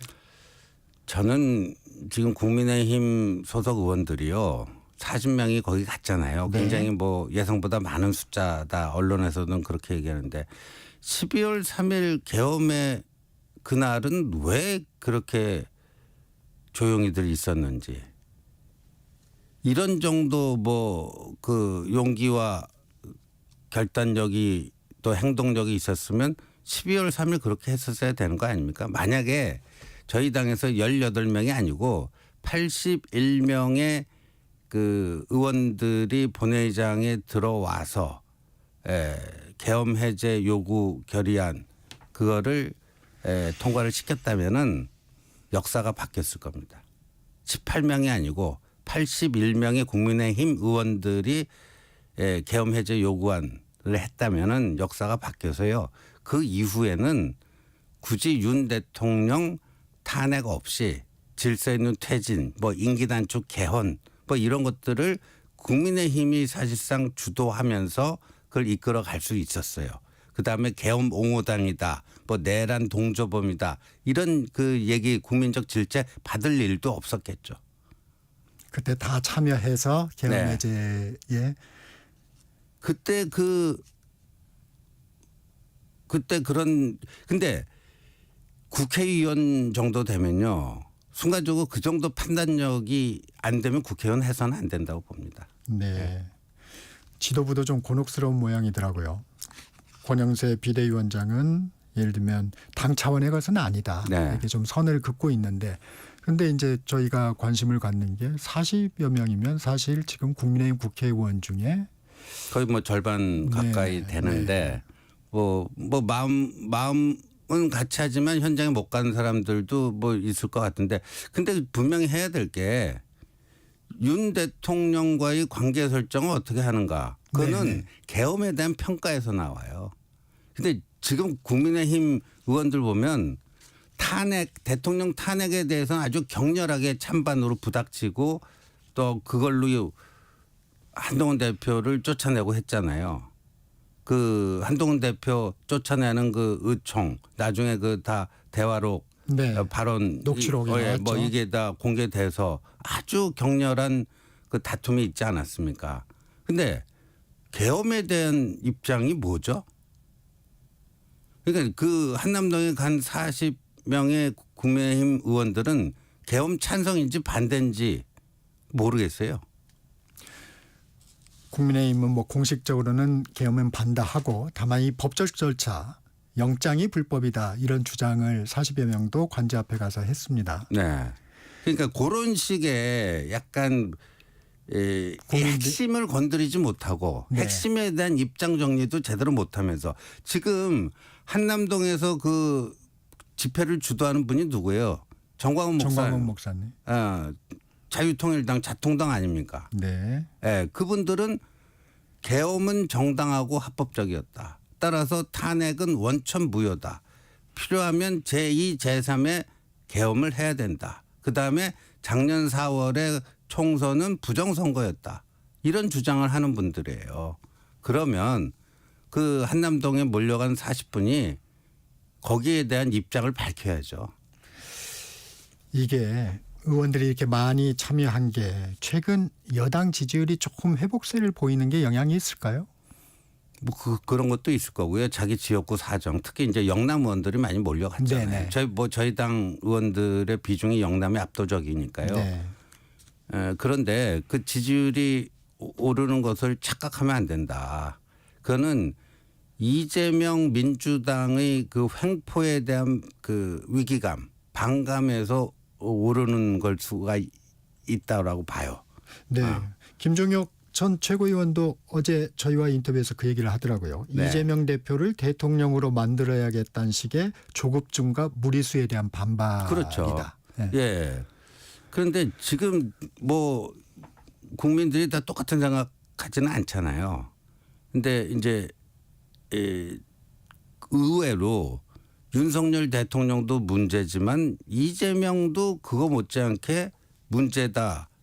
이번 기회로 두 사람 다 좀 정치권에서 정치 무대에서 사라졌으면 좋겠다. 이런 여론도 만만치가 않거든요. 네. 뭐 그런 여론이 작동하면 일시적으로 이제 반등할 수는 있겠죠. 근데 그렇다고 해서 계엄의 바다에서 빠져나올 수 있는가? 그건 아니죠. 이런 부분, 국민들한테 보이는 이런 부분들이 국민의힘에 약이 된다고 보세요? 독이 된다고 보세요? 오히려 계엄의 바다에서 빨리 빠져나와야 되는데 거기서 더 머물게 하는 오히려 독이 될 수 있다 이렇게 봅니다. 지금의 일시적인 회복세를 잘못 판단하면 네. 이건 독이 된다. 네, 이재명 대표 저격수로 불리는 윤희숙 전 의원 네. 여의도 연구원장에 내정이 됐습니다. 어떻게 평가하세요? 전 굉장히 잘된 인사라고 보고요. 그 또 경제 전문가고 굉장히 유능한 분이기 때문에 여의도 연구원이 할 일이 많습니다. 그러니까 지금 최성목 그 권한대행도 뭐 경제 관료 아닙니까? 그러니까 정치권에서 정말 경제와 민생을 걱정하는 목소리가 언제부턴가 싹 사라졌잖아요. 예. 그리고 서로 뭐 환율 오르고 뭐 하는 게 네 탓이다 아니다 뭐 그거 공방 정도인데 뭐 윤희숙 전 의원 같은 그런 경제 전문가가 목소리 내는 거는 바람직한 현상이라고 봅니다. 이 국민들은 여의도 연구원 하면 당 정책 연구원이 어떤 일을 하는가 한번 좀 그것도 좀 청취자들을 위해서 설명해 주시면. 여의도 연구원은 뭐 여러 가지 기능이 있는데요. 네. 뭐 이제 민심을 파악하는 여론조사 기능도 굉장히 주요한 기능이고요. 네. 그다음에 이제 뭐 정책 연구 개발. 근데 연구 기능은 뭐 사실상 그렇게 뭐 연구 인력이 많지가 않아요. 그렇지만 이 네트워킹 전문가들 네트워킹을 통해서 당에 필요한 정책을 이렇게 발굴해내고 잘 포장을 해서 국민들에게 어필을 하는 그 기능을 하는 싱크탱크죠. 예. 네. 네, 오늘은 여기까지 듣겠습니다. 지금까지 신지호 전 국민의힘 전략기획부총장이었습니다. 고맙습니다. 네, 감사합니다. 잠시 전하는 말씀 듣고 3부 김양순 기자의 글로벌 톡톡으로 이어집니다.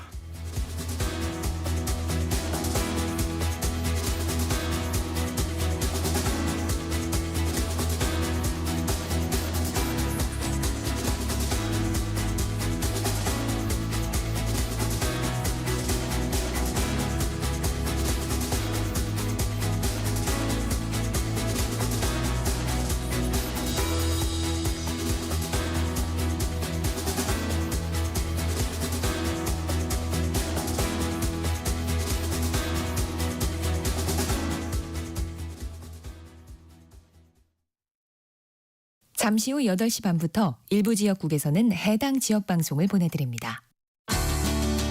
워렌 버핏은 가치 투자, 필립 피셔는 성장주 투자, 피터 린치는 장기 투자. 방법은 달라도 목표는 하나. 성기영의 경제쇼가 성공의 길로 안내합니다. 깊이 있게, 명쾌하게, 지금 이 시대 경제에 관한 모든 것을 알려드립니다. 평일 오후 4시 5분 성기영의 경제쇼와 함께하십시오.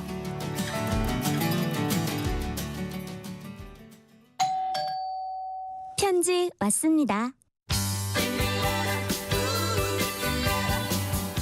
퇴근길 지친 당신에게 힘이 되는 뉴스를 전해드립니다. 매일 저녁 5시 5분 당신과 함께 읽는 세상 이야기 KBS 1라디오 뉴스레터 K. 지금 시각은 8시 30분입니다. KBS.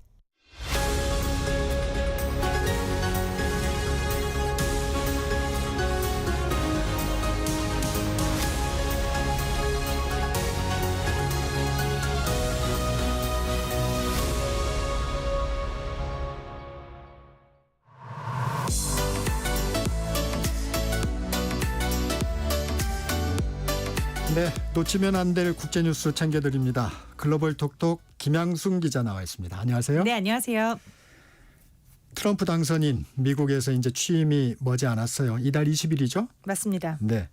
4년 전 오늘이 의회 폭동이 일어났던 날인데 의회가 오늘 트럼프 당선인을 최종 인준했다고요? 네, 맞습니다. 4년 전에 이제 트럼프 당시 대통령이 이제 대선 패배에 승복하지 못하고 지지자들에게 지옥 끝까지 싸워라 이렇게 해가지고 마침 그날 이제 의회에서 바이든 대통령을 인준하는 날이었는데 이제 난입해가지고 폭동이 일어났었죠.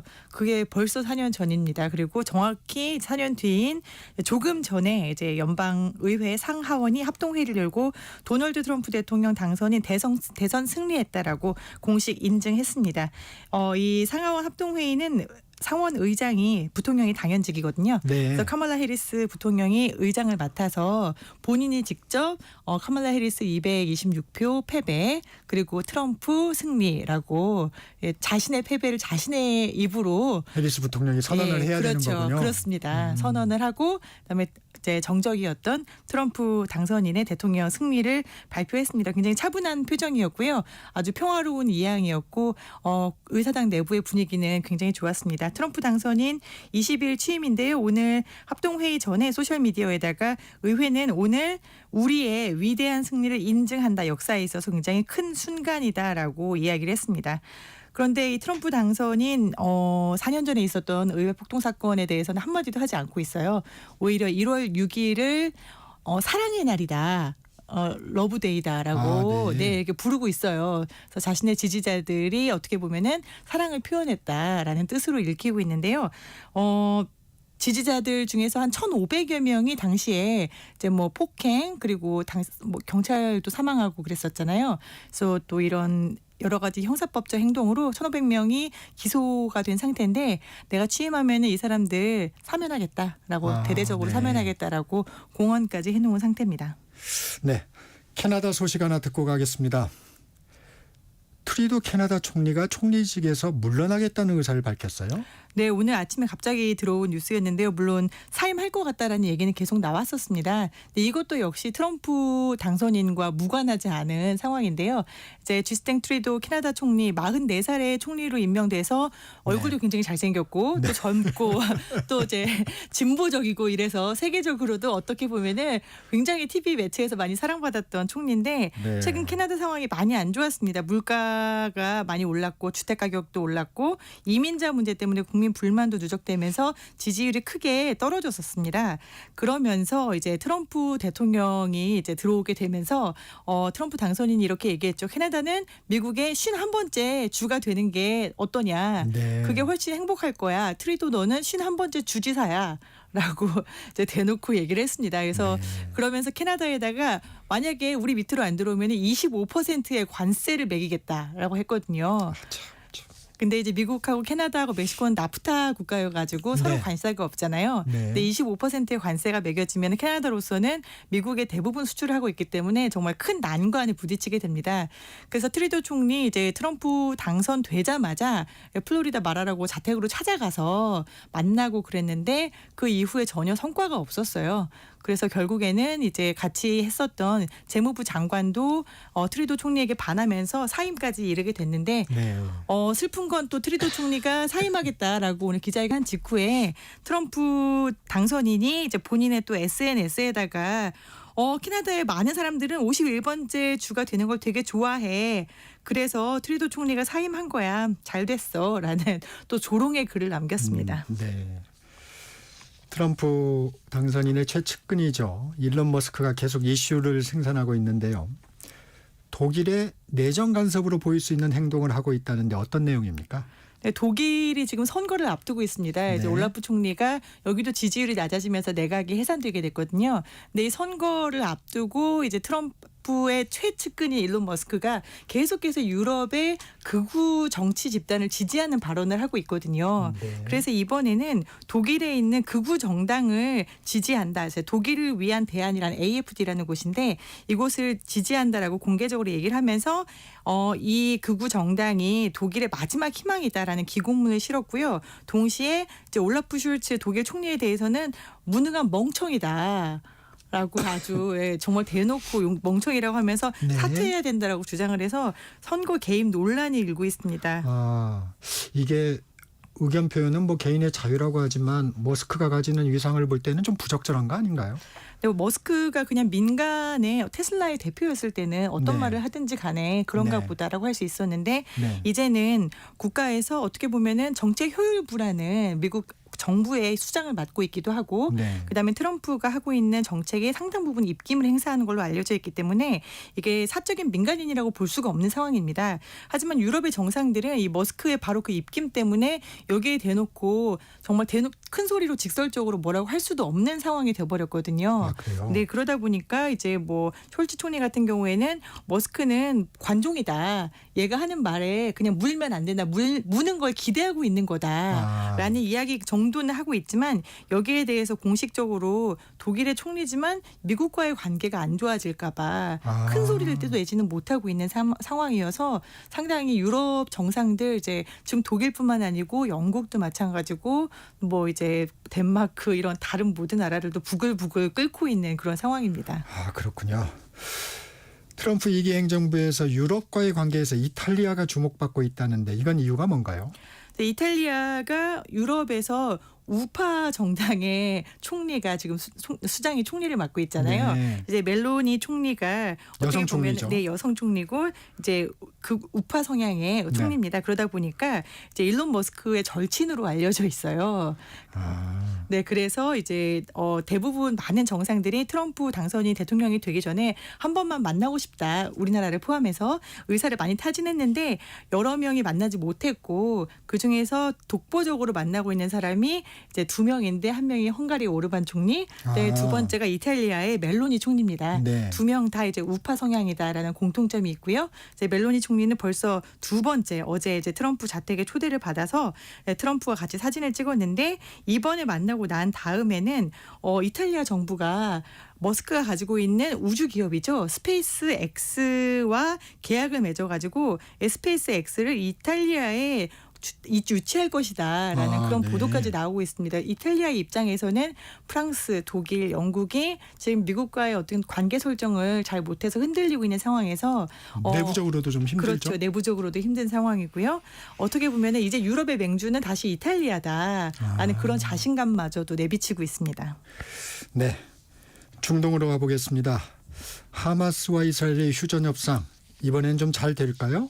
네, 어제까지만 해도 하마스가 우리가 인질 38명을 내보낼 거야라고 이야기를 했어요. 네. 그래서 이 휴전 협상이 드디어 뭔가 물 밑에서 접촉됐던 게 수면으로 올라오는가라고 얘기를 했는데 그러고 나서 바로 네타냐후 총리가 하마스 거짓말하고 있어. 그런 일 없어라고 또 일축을 해버렸습니다. 그러다 보니까 이게 도대체 가자 지구의 전쟁이 언제까지 갈 것인가 네. 아직까지도 좀 어두운 전망인데요. 오늘 트럼프 당선인이 자꾸 트럼프 당선인 얘기를 하게 되는데 네. 정말 미국의 전 지구적인 영향력 때문인데 네. 트럼프 당선인이 하마스에 대해서 내가 취임하는 20일까지 너네 인질 석방 안 하면은 큰일 날 거야라고 엄포를 경고를 놓았습니다. 했군요. 네. 네. 그러면서 이 큰일이 그냥 큰일이 아니라 정말 큰일이 날 거야라고 이야기를 했기 때문에 지금 하마스에서 인질 38명 내보내겠다고 얘기한 것도 사실 트럼프가 들어오기 전에 뭔가 우리가 하고 있는 모습을 보여줘야 된다라는 그런 위기감에서 한 거였거든요. 근데 이제 네타냐후 총리가 이걸 일축함으로 인해서 어떤 협상이 어디까지 이루어지고 있는지 우리는 알 수가 없지만 일단 트럼프 당선인이 여기에 개입해서 확실하게 인질부터 석방해라고 했기 때문에 일단은 인질 문제에 대해서는 좀 빨라지지 않을까라는 예상이 나오고 있고요. 현재까지 인질 아직 100명이 하마스에 잡혀 있는데 지금 현지 소식통에 따르면은 100명 중에 3분의 1 정도는 사망하지 않았을까라고 추정이 되고 있습니다. 헤즈볼라와의 상황도 좀 알아보겠습니다. 그 이스라엘군 병력이 레바논 남부에서 철수하기 시작했다는 소식도 있네요. 네, 맞습니다. 이스라엘이 지금 전선을 내부적으로는 가자의 하마스 그리고 북부에서는 레바논의 이제 헤즈볼라와 싸우고 있었잖아요. 그래서 레바논 남부의 베이루트 공습까지 하면서 상당 부분 진격했었는데 이번에 이제 또 중동 특사 아모스 호치스타인 백악관 선임 고문이 가 있습니다. 그래서 중동 특사가 오늘 아침에 이제 기자회견을 하면서 레바논에 지금 들어가 있는 이스라엘 군이 철수 시작했다. 블루라인, 그러니까 유엔이 설정해 놓은 이스라엘과 레바논의 경계선 아래에 있는 이스라엘 본토로 다시 돌아갈 거다라고 얘기를 했습니다. 일단 북부에서 헤즈볼라와 이스라엘이 벌어지고 있었던 교전이나 이런 것들은 어느 정도는 좀 이렇게 진전이 되고 있는 것 같습니다. 네. 또 다른 전쟁터죠. 러시아 우크라이나 전황 어떻습니까? 네, 우크라이나와 러시아 역시 여기도 트럼프 대통령이 들어오기 전에 어떻게든지 서로 영토를 수복하기 위해서 이제 막판 접전이 상당히 치열하고 지금 서로 프로파간다도 많이 나오고 있는 상황입니다. 그래서 우크라이나는 우리가 러시아군 많이 격퇴했다라고 하고 있고 러시아는 우크라이나에서 쏘는 에이테크스 미사일 우리가 다 요격했다라고 하고 있는데 양쪽의 주장 다 전적으로 믿기는 그런 어려운 상황인데요. 우리가 보기에는 일단 러시아가 이제 쿠르스크 지역에 북한군을 파병해서 지금 들어가 있지 않습니까? 근데 거기에 들어가 있는 북한군에 대한 영상들이 이제 우크라이나 드론으로 계속 들어오고 있거든요. 그래서 오늘 오전에는 이제 북한군이 러시아 민가에 들어가서 러시아 사람들 내쫓고 그 집을 차지하고 앉아있고 그다음에 러시아 사람들이 밖에서 야 뭐 어떻게 들어가면 안 되겠니 이렇게 사정하는 그런 모습이 또 드론에 포착이 됐어요. 물론 영상의 진위 여부는 알 수 없지만 우크라이나 쪽에서는 북한군이 도망을 쳐서 러시아 민가를 지금 탈환하고 있다라고 얘기를 하고 있는데 이제 어떻게 보면은 전황이 북한군이 파병되어 있지만 러시아가 아주 유리했다면 민가에 들어갔을 리는 없는 거잖아요. 그래서 러시아의 말대로 러시아가 막 치고 들어가는 그런 상황은 아닌 것 같고 또 그렇다고 우크라이나 말대로는 아닌 게 도네츠크 지역, 돈바스 지역이 사실 우크라이나가 탈환하고 싶었던 지역이고 러시아는 돈바스 지역 때문에 전쟁을 시작했잖아요. 돈바스 지역에서는 또 러시아가 계속해서 더 영토를 넓혀 나가고 있습니다. 그렇기 때문에 우크라이나가 밀리는 것도 러시아가 밀리는 것도 그렇다고 누가 또 승기를 잡은 것도 아닌 그런 상황들이 계속되고 있습니다. 정확한 확인은 좀 어려워 보이는군요. 그렇습니다. 네. 우리나라를 바라보는 해외 언론의 시선도 좀 짚어봐야 할 것 같습니다. 미국 언론들 또 영국 BBC 등에서 한국 탄핵 시위에 미국 국기 그 성조기를 흔드는 모습에 대해 관심이 있다고요? 네, 그렇습니다. 지난 주말에 이제 워싱턴 포스트, 뉴욕 타임즈 그리고 BBC에서 주로 영미권 언론들이 상당히 이 문제를 사진 그리고 동영상까지 해서 많이 다뤘는데요. 세계적으로도 전례를 찾기 어려운 현직 대통령의 체포 시도 그리고 이 과정에서 불거지는 혼선이다 보니까 해외 언론들도 연일 자세하게 보도하겠습니다. 특히 그 계엄이 시작된 배경이 뭐냐라는 거에서 음모론이 문제였다. 아, 네. 한국에서 이제 윤석열 대통령과 그의 추종자들은 부정선거가 있었다. 선거 부정을 이유로 삼아서 계엄령이 발동이 됐고 결국에는 이 부정선거에 대한 믿음이 촉매제가 되어서 사람들이 모이고 있다라는 분석들을 내놓고 있거든요. 네. 그러면서 이제 미국에서는 트럼프의 부정선거론자들 이 모여서 미국을 다시 위대하게라는 구호를 외쳤잖아요.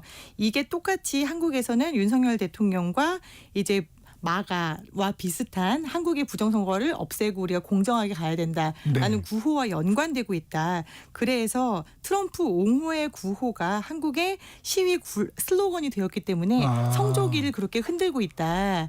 라고 분석을 내놓았습니다. 물론 우리가 생각하는 거하고 좀 우리가 다르네요. 생각하는 것과는 조금 다릅니다. 네네. 왜냐하면 트럼프의 마가 이전부터 우리나라 집회에서는 성조기가 많이 그렇죠. 나왔거든요. 네. 그렇지만 이제 해외에서 보기에는 트럼프와 이런 부정선거론자들이 동일시되고 있다는 점, 그리고 한국의 현실이 지금 넷플릭스에서 나온 오징어 게임 있잖아요. 그래서 오징어 게임이 사실은 한국의 현실이다. 드라마보다 더 슬픈 것이 한국의 현실이다라는 그런 어떻게 보면 좀 슬픈 분석도 나오고 있습니다. 네, 오늘 여기까지 듣겠습니다. KBS 국제부 김양순 기자였습니다. 고맙습니다. 고맙습니다. 잠시 전하는 말씀 듣고 정적 시사 이어갑니다. 이 시각 출근길 교통정보입니다. 서울시내 오늘은 한남대로 지나기 괜찮습니다. 정상 소통되고 있습니다. 전체적으로 무난한 출근길인데요. 강변북로 구리 쪽 보니까요. 방화에서 동작대교 쪽으로 40분 정도 걸리겠습니다. 하남 쪽의 올림픽대로는 행주에서 성산대교 쪽으로 더디게 지나고 있습니다. 여의도 구간에서 막히고 있고요. 한남에서 영동대교 쪽으로 차가 많습니다. 고속도로는 수도권 제일순환고속도로 구리에서 판교 쪽입니다. 토평에서 강일 쪽으로 속도가 떨어지고 있고요. 하남 분기점에서 송파 쪽으로 길게 밀려가고 있습니다. 계속해서 판교에서 일산 쪽인데요. 장수 부근에서 사고 처리하고 있습니다. 2차로가 막히면서 소래터널 부근부터 정체 이어집니다. KBS 교통정보센터에서 이현입니다.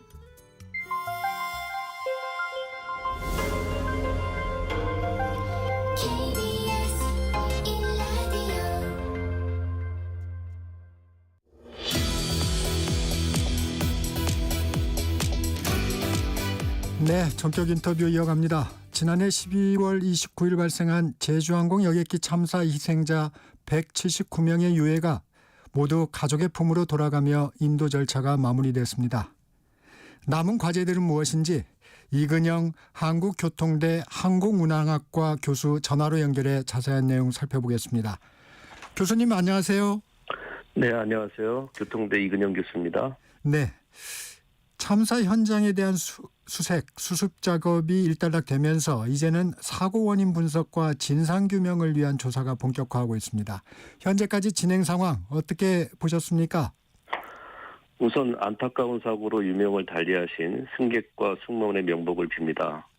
사고 발생 직후부터 항공철도사고조사위원회와 미국 NTSB 등 합동조사단의 사고조사가 절차에 따라 진행되고 있지만 다소 시간이 소요될 것으로 전망됩니다. 네, 국토부 항공철도사고조사위원회가 음성기록장치 녹취록 작성을 끝냈는데 그 내용은 아직 공개하지 않았습니다. 추가 조사가 필요해서일까요? 네, 조종실 음성기록장치 칵핏 보이스 리코더는 사고 전 2시간 동안의 음성을 기록할 수 있습니다. 따라서 녹취록 작성에는 그리 오랜 시간이 소요되지는 않을 것 같습니다. 네. 그러나 사고조사 과정에서 유의미한 분석을 위해서는 비행자료 기록 장치와 대조하면서 상황을 확인하는 과정이 필요하기 때문에 단시간 내에 공개되지는 않을 것으로 전망됩니다. 네, 이번 비행기록 장치는 미국으로 보내져서 분석을 하는 것 같은데 이번 참사의 정확한 원인은 언제쯤 나올 수 있을까요? 비행자료 기록 장치는 연결 커넥터가 손상되어서 국내에서는 데이터의 다운로드가 불가능하기 때문에 미국 워싱턴 DC에 위치한 NTSB로 보내진 것으로 알려지고 있습니다. 네. NTSB에서도 데이터 추출이 불가할 경우에는 비행자료 기록 장치 제작 회사로 보내질 가능성도 있습니다. 아울러 데이터가 추출된 이후에도 여러 가지 파라미터를 확인하고 당시 상황을 정확하게 알아내기까지는 상당한 시간이 소요될 것으로 전망됩니다. 이번에도 그 비행 기록 장치는 조금 손상이 됐다고 전해지고 있죠. 네, 그렇습니다. 충격 과정에서 커넥터 부분이 손상된 것으로 보여지고 있습니다. 이 항공기 사고를 겪을 때마다 느끼는 건데 블랙박스 분석 작업은 왜 그렇게 오래 걸리는 겁니까? 네, 블랙박스 특히 비행자료 기록 장치에는 약 1000여 가지의 파라미터가 기록되어 있습니다. 네. 그래서 이런 여러 가지 파라미터를 직접 그 의미를 분석하면서 최종적으로는 당시 상황을 비행기가 어떻게 움직였는지 애니메이션까지 만들어야 되기 때문에 그런 작업에는 상당한 시간이 소요됩니다. 애니메이션을 만든다는 게 어떤 얘기예요, 교수님? 그 비행 자료에 있는 각종 데이터를 입력하면은 화면에서 실제 3차원에서 사고기가 어떻게 움직였는지, 네. 또 당시에 그 조종석의 계기판은 어떻게 보이는지 이런 것들을 이제 화면상으로 확인할 수 있는 그런 작업입니다. 그런 걸 구현을 하는군요. 그렇습니다. 네, 이번 참사 사건이 일어난 이후 무안공항의 로컬라이저에 콘크리트 둔덕과 같은 구조물을 설치해 피해를 키웠다는 지적이 있었습니다. 무안공항 외에 우리나라 다른 지방 항공의 사정은 어떻습니까? 한국공항공사가 관리하고 있는 국내 공항 여러 곳, 즉 여수, 광주, 또 포항, 경주, 청주공항 등이 무안공항과 유사한 형태의 콘크리트 둔덕으로 방위각 지식이 로컬라이저의 기반을 형성하고 있는 것으로 파악되고 있습니다. 네. 공항에서도 어떤 기준에 의해 설치한 것 아닌가요? 그렇습니다. 이 방위각 지식이 관련해서는 공항공사가 발주한 용역에 그 일정 규격이 있습니다. 그 규격대로 설치하는데 살펴보니까 그 규격이 국제 기준과 상이한 부분이 있는 것으로 파악되고 있습니다. 그러면 우리나라 기준이 국제 규격과 좀 다른 부분이 있는 것 같은데 기준의 재정비가 필요하다고 보십니까? 네, 그렇습니다. 공항에서 가장 중요한 거는 이제 항공기가 안전하게 움직여야 되는데 그렇게 안전하게 움직이기 위해서 이제 활주로 주변에 있는 시설물은 부러지기 쉬운 물체로 만들어야 되고 단차도 7.5cm, 3인치 이하로 하도록 국제 기준에서는 규정하고 있습니다. 네. 그러나 국내 기준은 거기에 대한 자세한 명확한 기준도 미비하고 또 적용되는 범위도 애매모호한 부분이 있기 때문에 이번 사고를 계기로 정확하게 정비되어야 할 필요가 있다고 생각합니다. 네, 교수님. 이번 여객기 사고에서도 활주로 길이가 좀 더 길었으면 하는 아쉬움이 있습니다. 대부분 중소형 지방공항의 활주로 길이가 3,000m에 못 미치는데 종단 안전구역 역시도 권고 기준에 못 미친다고 하는데 왜 그런 건가요? 네, 우리나라 지방공항 대부분이 과거에 군 비행장으로 쓰고 있는 활주로를 민간 항공이 함께 사용하는 형태가 많습니다. 네. 따라서 3,000m에 못 미치는 공항이 많이 있습니다. 종단 안전구역도 최소는 90m 그리고 권고되는 기준은 240m이지만 이에 못 미치는 공항도 존재하고 있는 것이 현실이고 이는 공항의 입지 조건 및 공항 건설 비용과도 연관이 있습니다. 네. 지방공항들의 안전성 측면도 언급해 주셨는데 우리나라 현재 지방공항의 운영 상황은 어떻습니까? 적자폭도 크고 하루의 운행 편수도 적어서 자본 잠식 상태에 빠진 공항도 많다면서요? 네, 우리나라 공항 중에서 인천, 김포, 제주, 김해공항을 제외한 나머지 공항은 대부분 적자로 운영되고 있는 것이 현실입니다. 네. 적자 운영의 가장 큰 요인으로는 이용객이 활성화되지 않는다는 것이고 이는 또 고속철도와 같은 육상교통망이 연결이 잘 돼 있어서 항공교통 수요를 잠식하는 부분도 그 요인 중에 하나라고 생각합니다. 네. 지방공항의 경우에 활주로 이용률이 1% 안팎에 불과한 곳도 많다던데 활주로 이용률 1%라는 의미는 어떤 의미입니까? 우리가 이제 활주로에 항공기가 점유하고 있는 시간을 의미하는 겁니다. 그래서 네. 알기 쉽게 설명을 드리자면 가장 우리가 복잡한 공항인 제주공항의 경우에는 네. 시간당 항공기가 35대가 이착륙을 하고 있습니다. 그래서 활주로의 점유율이 비행기가 뜨고 내리는데 약 1분 정도 소요가 된다고 했을 때 시간당 한 35분 이상이 활주로를 점유하고 있다고 보시면 되겠습니다. 네. 그러나 활주로 점유율 1% 이하라고 하는 것은 항공기 운항이 그만큼 거의 없다. 특히 양양공항이나 무안 같은 공항 같은 경우는 국제선 운항이 그동안 코로나 영향도 있지만 거의 없지 않았습니까? 네. 그래서 1% 이하의 점유율도 나오고 있는 것입니다. 좀 심각해 보이는데요. 우리나라 지방공항이 너무 많다는 지적도 있습니다. 현재 15곳 정도로 알고 있는데 이 정도가 필요한 건가요? 예, 최근까지 모든 지방자치마다 우리도에는 왜 국제공항이 없느냐, 우리도 국제공항 하나는 가져야 하지 않느냐 하는 논리가 네. 계속되어 왔습니다. 공항이 중앙정부 예산으로 건설되다 보니까 지방자치단체가 적자가 예상되더라도 무조건 공항을 유치하고 보자라는 접근 방식을 사용해야 한 것이 문제가 되겠죠. 네. 이렇게 공항이 좀 많다는 지적에도 가덕도 신공항, 제주 2공항, TK 신공항, 울릉공항 등 신규 건설을 추진하는 공항도 많지 않습니까? 이 문제는 어떻게 보십니까? 예, 물론 신공항 건설이 꼭 필요한 지역도 있겠습니다만은 공사가 시작되지 않은 공항에 대해서는 수요 예측을 보다 면밀하고 보수적으로 다시 한번 시행해서 공항의 건설 여부를 재검토하는 것도 필요하다고 생각합니다. 네. 이 경제성보다는 정치 논리에 좀 많이 휘둘리는 것 같은데 방지 대책 뭐가 가장 필요하다고 보세요?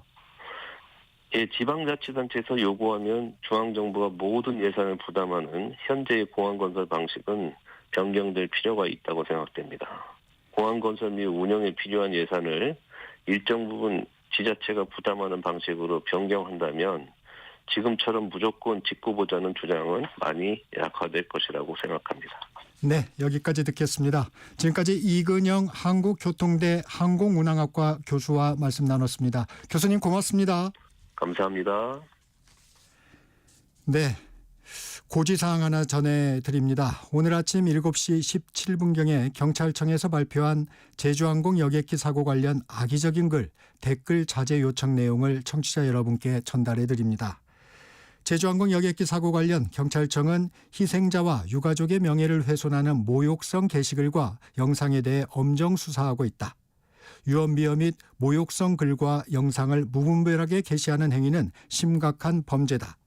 유가족에게 더 큰 상처를 줄 수 있는 행위는 자제해 주기 바란다. 이상 경찰청에서 알려드렸습니다. 1월 7일 화요일 전격시사 여기서 마칩니다. 지금까지 진행의 정창준이었습니다. 내일 아침 7시 20분에 돌아오겠습니다. 여러분 감사합니다.